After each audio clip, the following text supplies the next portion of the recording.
Court یہ اپنے فیصلے میں جو سائفر میں ہم نے لیا تھا وضاحت کر چکا ہے کہ یہ ایک آئینی حق ہے عمران خان صاحب کا کہ ان کی ٹرائل جب بھی ہو ان کا خاندان میڈیا کے لوگ وہاں موجود ہوں اور عام کوئی شہری بھی اگر اندر جانا چاہتا ہے تو وہ موجود ہو.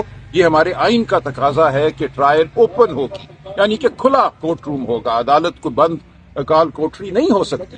تو آج بالکل یہی کیا جا رہا ہے. عمران خان کا ایک مقدمہ اندر چلایا جا رہا ہے. ہم سب وکلاء ہمارے وکالت نامے اس مقدمے میں ہیں.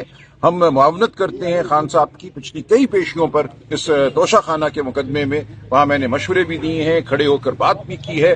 ہمیں پچھلے کئی ہفتوں سے اندر نہیں جانے دیا جا رہا. ایک تو ملاقات کا دن ہوتا ہے تب بھی نہیں جانے دیا جا رہا, لیکن آج تو مقدمہ ہے جس میں ہم سب لوگ وکیل ہیں. خاندان یہاں کھڑا ہوا ہے, یہ بہنیں یہاں کھڑی ہوئی ہیں, میڈیا کے لوگ جن کو حکم دیا گیا ہے عدالت کی طرف سے کہ ان کو جانے دینا ہے ان کو بھی جانے نہیں دیا جا رہا. تو یہ بالکل آئین اور قانون کی دھجیاں بکھیری جا رہی ہیں. عمران خان کو ایک کال کوٹری میں مقدمے سے دوچار کیا گیا.